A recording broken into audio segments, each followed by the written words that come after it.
So John, something else that I realized about your choices for the series that you have is that you tend to want to champion and bring more light towards the overlooked albums or sort of topics that people don't talk about as much, and that sort of like implies you have kind of a rule to where there's certain things that you may not want to talk about on your channel.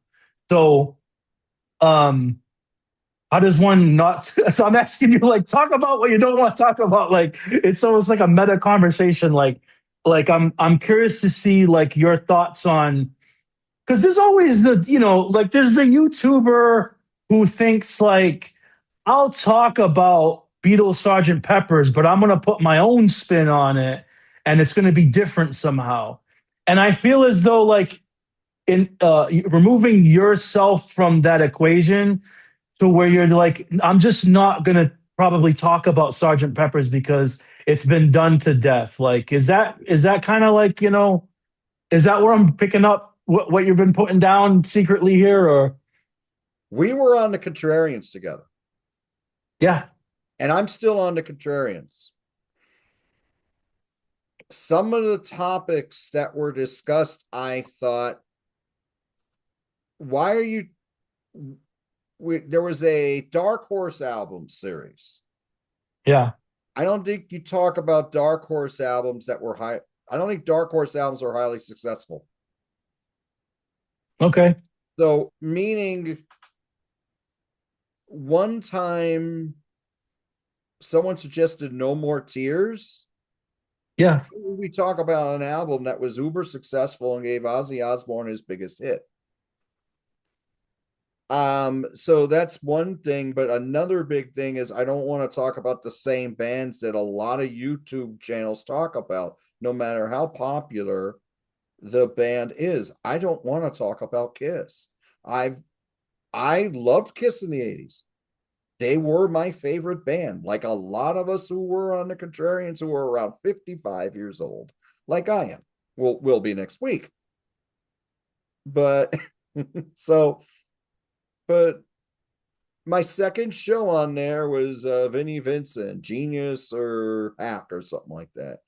Now that I remember that didn't one. mind doing because he was only there for a brief period of time. But I don't want to talk about. I love Kiss Alive 1, but it's been talked to death.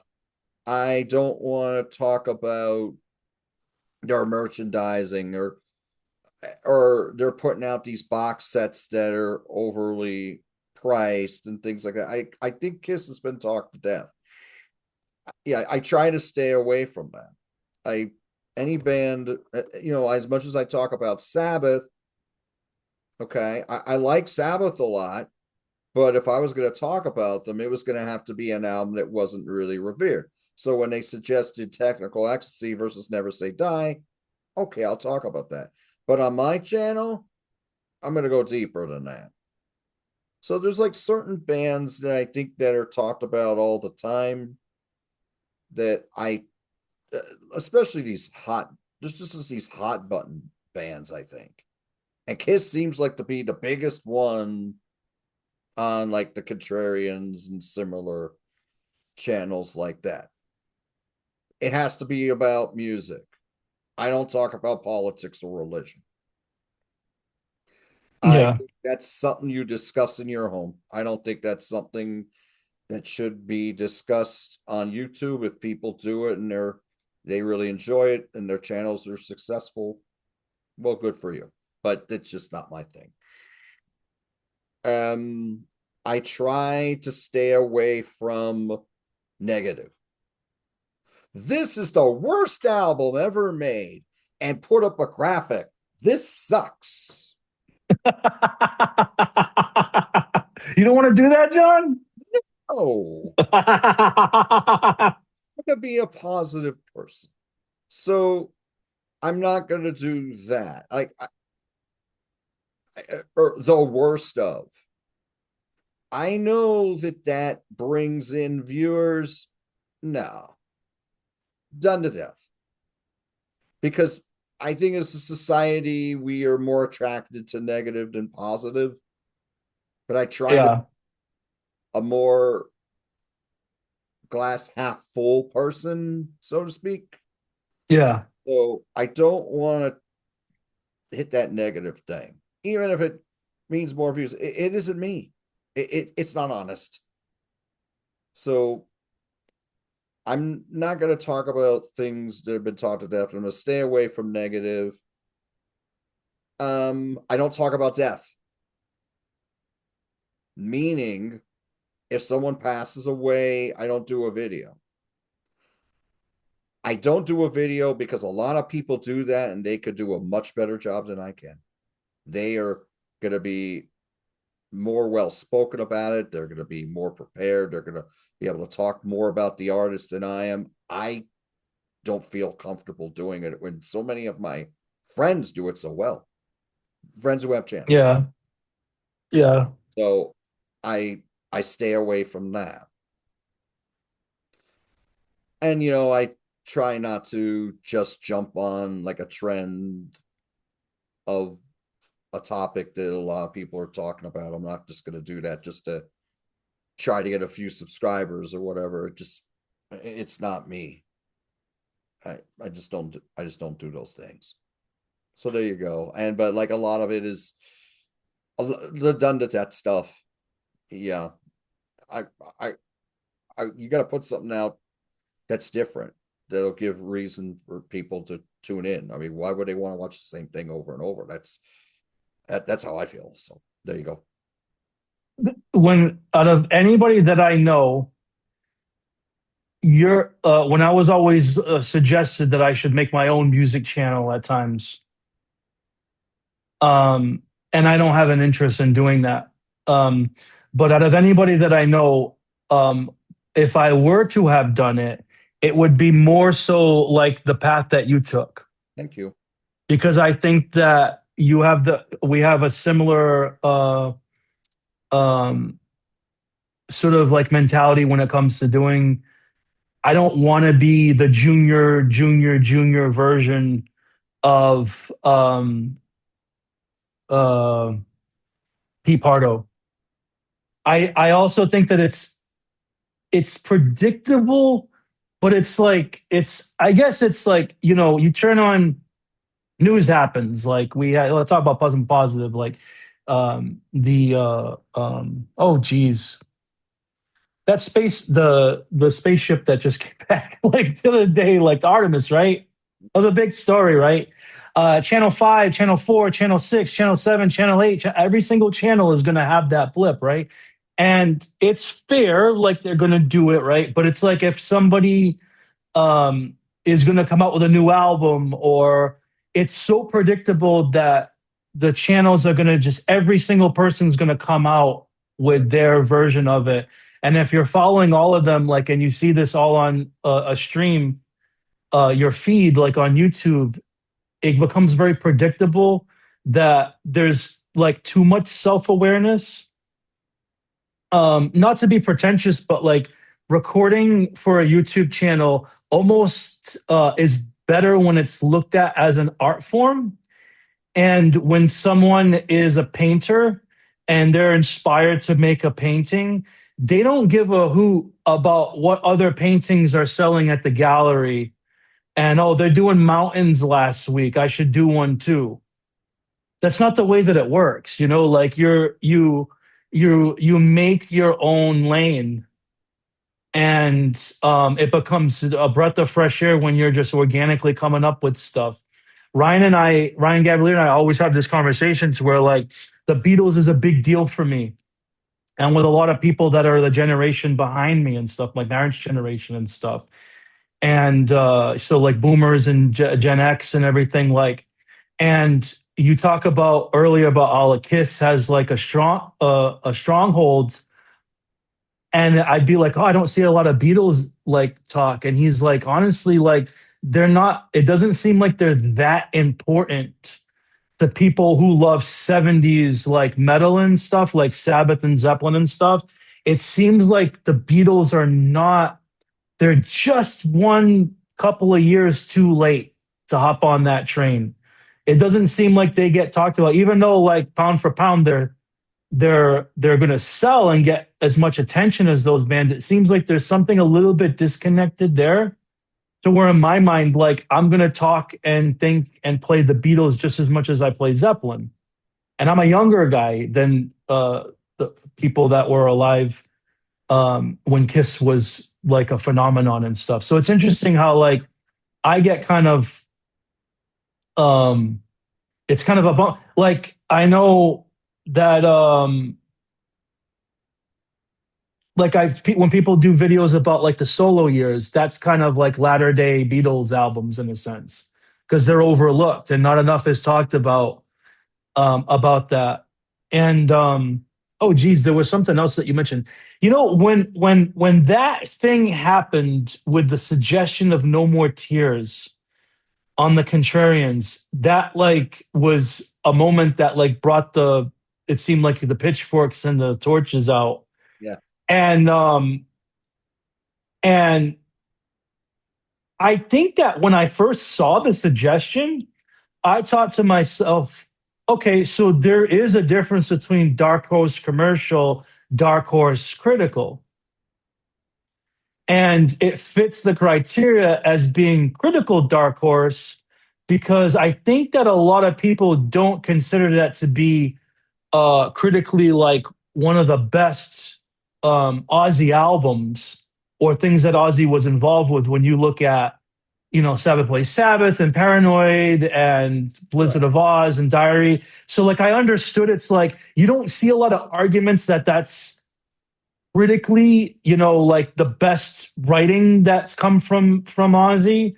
And just because I thought that, I thought there's a show that could be made from you. It is a fresh air to hear people say that, like if that's the best writing that he's ever done, you know, because there is this like a lot of times when something is the best selling, especially like it's Ozzy in 1991, it's probably because like there's like hits on it, and a lot of times when things have big hits on it and it sells really well, it doesn't necessarily mean it's the best songwriting.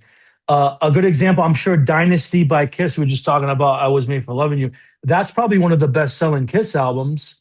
It's got Kiss's biggest hit on it, or at least one. I think I Was Made for Loving You was probably, at least in streaming, it's edged out Beth. I know Beth was huge, right? So, or Rock and Roll All Night, but it's one of their biggest hits. But people don't necessarily consider Dynasty critically to be, unless they're Kiss fans. I think it's like top three Kiss album.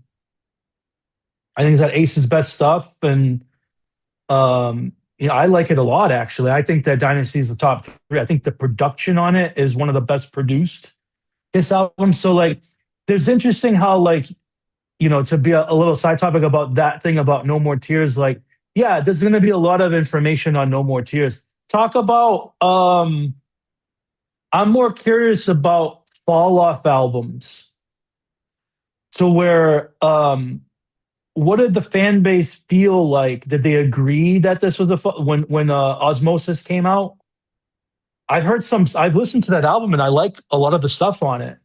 And it's Ozzy uh, responding to mid '90s alternative scene that's going on around him, right?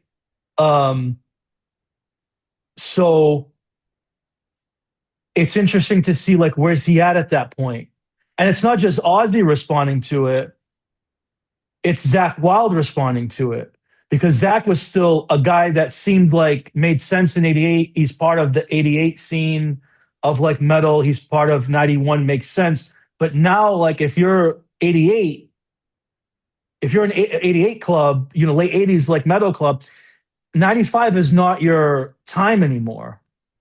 Things have evolved and changed. You know what I mean? What was in vogue is different. So like it's interesting to see like where he's gonna try to like, he can't do the same thing he did on No Rest for the Wicked. It's not gonna sound right. Metallica didn't sound the same at that point. You know what I mean? So um I think that I understand why you do different shows on your channel. I also think that you're not it's the most organic. It doesn't feel like work. It's not a job if you have to do things No. like you're expected to have to do what everybody else is doing. You can just talk about little feet, like people who's talking about little feet, right? On the Contrarians or something like that. You can just I like this and I want to talk about it. And you're more comfortable forcing the audience out of their comfort zone. Thank you. Yeah. Well, this is a hobby. So you have to love it what you do first. I mean, when I say do what you love, that's obviously how I feel about life. So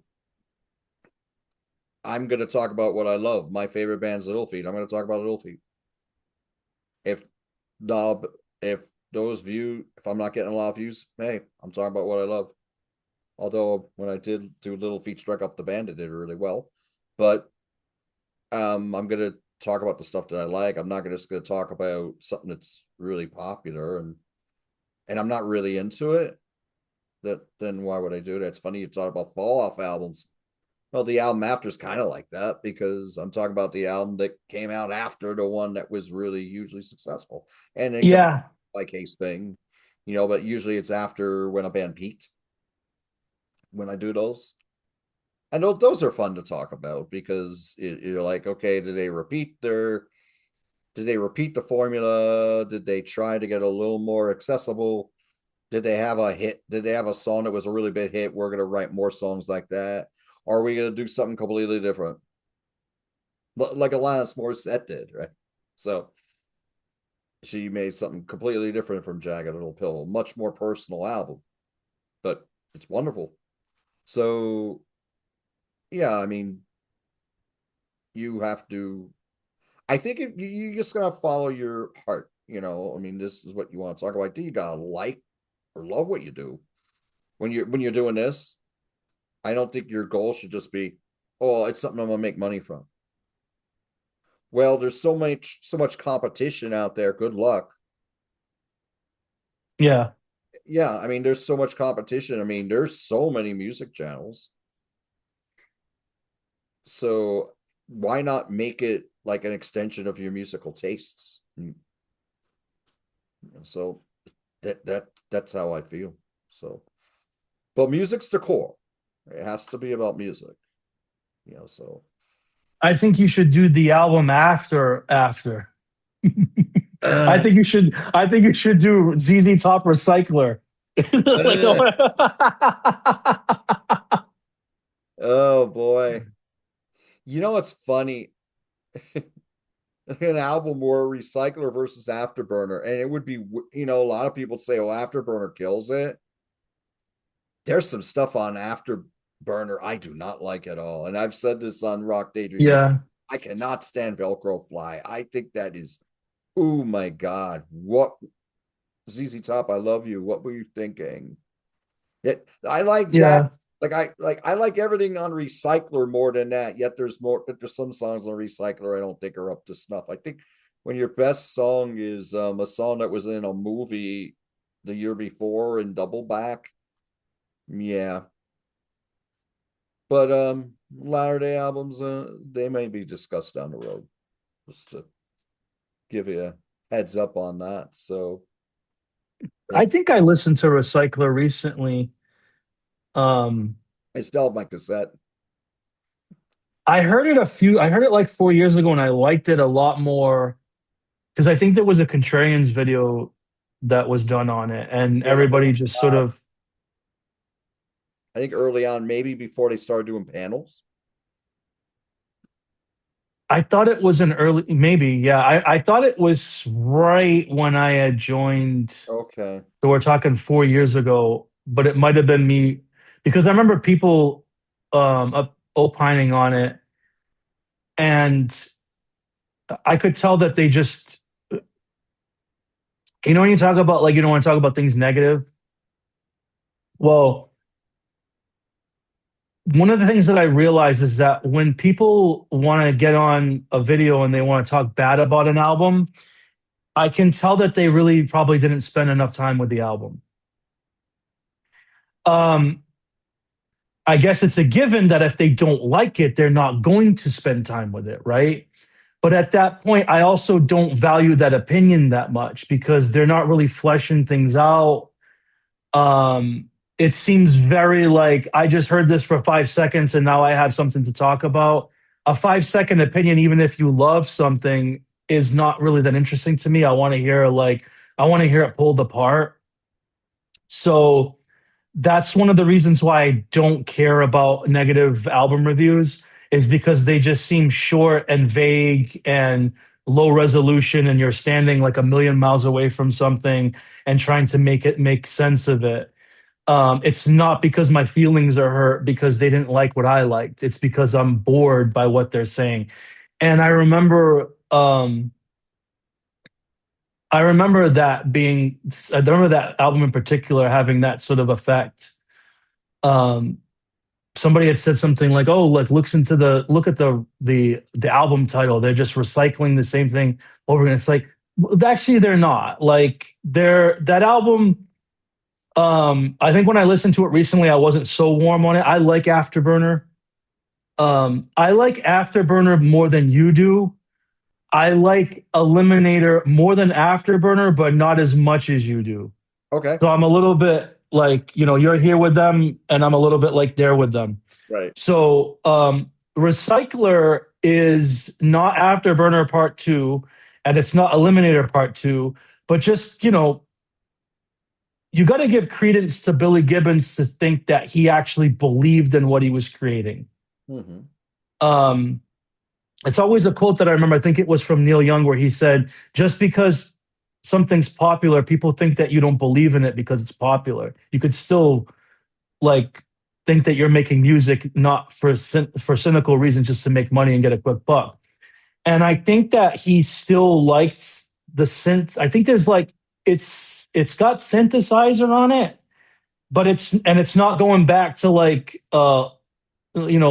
Lagrange and stuff like that. But Right. it's toned it down a bit, and it really doesn't make a good 1990 album, but it might have made a good 1987 album doing that. I think that like there was a sea change that came around that time to where 1990 is definitely not a time for synthesizers. Um, Coming from a guy who loves synthesizers, when I say it's not a time for synthesizers, I don't mean that the music can't sound good. I think that it was a time to where, um, how should I put this? Synthesizers were popular in the early and mid 80s and imply that a band that starts to adopt them in their music that didn't have them before was more because they were self-aware of the radio and what was going on around them and said, hey, people like this. I kind of like it. Let's go with the flow. And in 90, there was a sea change to where it's not the flow anymore. It's about to be a stark halt to where it's not so much in the floor, unless you're New Order and you're making dance music and stuff for the clubs and everything like that and for that scene. But if you're a rock band and you're doing it, it seems like it's going to, there's other flows coming in. And if you want to be aware, when you look at something in 90, it doesn't, if you're doing synthesizers at that point, it doesn't sound like you're at the cutting edge. It sounds like you're at the cutting end Right. of it. Yes. So there just happens to be where you can still do it and I could still love the music. Um, you know, I love Use Your Illusions. It's the synthesizers on that, like November Rain's got synths on it, right? They adopted Dizzy at that point as a Guns N' Roses adopted him as a band member. He's playing synths, right? And keyboards. So like, it's not that I think that they should be banned because I think that they got an unfair treatment, but it just seems like it's probably not going to, if you're only adopting them because it seems to be like, I want to I don't want to say that Billy Gibbons want to be accepted by the masses because it sounds cynical, but if he's gonna if there's gonna be self awareness in the music, there's other things that are happening at that point that are new and fresh that that would have probably made more sense to like include. And I can see that he is aware at least to tone it down a bit. Mhm. So I think that's why Recycler gets the relationship that gets the reputation rather that it has. Um, and that's my thing on Recycler going off into a tangent. Like I don't want to talk too much about it, but it's one of those things that like I you know, if there was a Velcro fly it on that album and it's 1990, then you're gonna be like, hey, where have you been in the past like few years? You know, like we don't, you know, it's like Priest with Ram It Down. Like they knew at least that around that point we can't do the type of stuff that we were doing in 86 or 84 and stuff like they you can see that the winds are changing and whatnot. Um the album after the live cut, you know, these the latter day albums, these are all purposeful on why you chose them. They you can tell when um you can tell when the host someone has a channel, they're doing videos because like they actually genuinely like have a hobby here. And when I listen to YouTube videos, whether it's just one person monologuing or it's a conversation, what conversation do you want to be a part of? Someone who is being organic and telling you how they feel about something, or someone who's sort of being forced to have to talk about the thing because this is what everybody's talking about, and you're just hearing the same repetition. Do you know what I mean? I mean, I'm clicking on the video, so like I know what the topic is. Right. I'm at least choosing what I want to like sort of be a part of. Like I'm inviting into like my ear space. You know, at this point, so I'm already like I'm already in. If it's going to be a topic that I like, if I don't like Little Feet, I'm not going to click on your Little Feet Right. videos. You got like 100 other videos for me to watch. You know what I mean? Like so. Yeah, I think that there's like there's something to be said also for like maintaining positivity. Whether if you were doing YouTube videos about I don't know um, gaming and like what the next Nintendo is coming out, like there's something about just being positive where it's not like fake positive, but it's just like very normal and relatable. Like it's like you're just really having a conversation with somebody. Like I'm having with you right now. Like I just happen to know you, but like if I didn't know you and I heard just heard you in the video, I'd be like, this guy seems like a normal guy, Try to be. you know? Yeah. So that's that. I was curious, you know, to know about like, you know, your the taboos. It's not really like a taboo, but the things that like you purposely stay away from. I mean, do people ever bring up topics? You know, any of your the people that you do videos with, and you say, I'm going to stay off that. Yes. Okay. I've never done a concert review, and I've been asked why don't I do concert reviews because I go to so many concerts. Well, I wouldn't be completely honest. Well, let me rephrase that. If I was completely honest, I'd be like, okay, well, this band was playing so and so, and I went to the bathroom and I ran into my friend Tom, and I hadn't seen him in a while, so I was bullshit with him for 15 minutes, and then I missed 3 songs, so I didn't hear those 3 songs tonight. So I, it would be like that, and sometimes I don't like to stay till the end because I don't know about you, but if there's like so many people at a concert, I'm not if I know what the set list is going to be, thank you, Setlist FM. I want to know when I can beat the traffic because I refuse to sit in a parking lot for an hour trying to get out of there after a show. So I'm not going to be able to. I'm not going to watch the whole concert. So I'm being honest. So that's why I don't do them. Things like that. You know, I mean, I don't know, and then it feels like work. Because then you're at the concert, you're there to have a good time, but oh, I gotta think about these things. Do I gotta write these things down? Yeah. I don't want Yeah. to do that.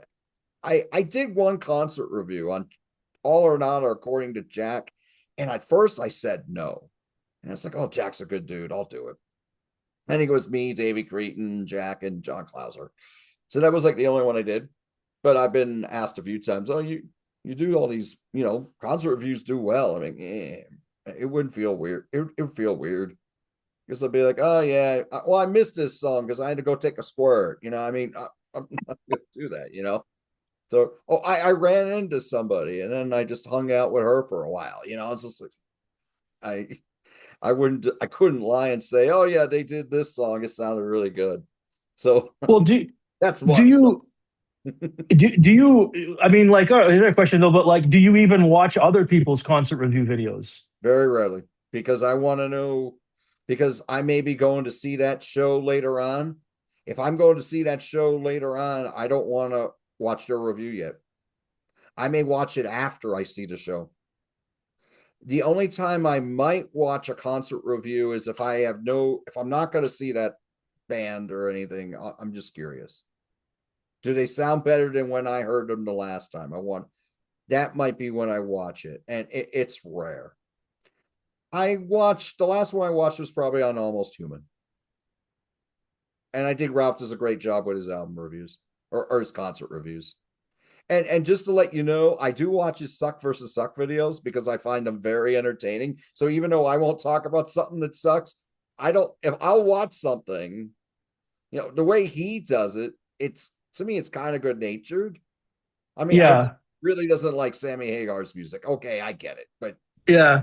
I mean, Yeah. it's and I know yet that's for views, but he's like, what's your opinion? I'm just telling you my opinion. He's very honest about it. So I could watch him. He's like the perfect channel to watch when you're like working out and you only have so much time because his videos are kind of Yeah. same 10-15 minute span. So his channel I watch a lot, and I mean he's not always positive. So He's yeah, he's campy because he's like the Mystery Science Theater 3000 version of like a bad when he's doing these it's not like you don't feel negativity when he's saying no, this. He I don't turns it into a joke. So no, it's a positive, like it's flipped on the positive, like when he does it. he He's a does. funny guy. He is, and he's a good guy. I mean, he's kicked my ass at trivia on the Contrarians a few times. So, but Yeah. but yeah, but Yeah. so just to make that point, there are shades of gray as far as me saying I don't want to talk negative, but I mean, I can watch something like that and enjoy it though. So, thank you all so much for watching. You will not get any recycled material on here. And David Botas is not being paid for his endorsements. And this is very important. Stay away from the Velcro fly. Yeah.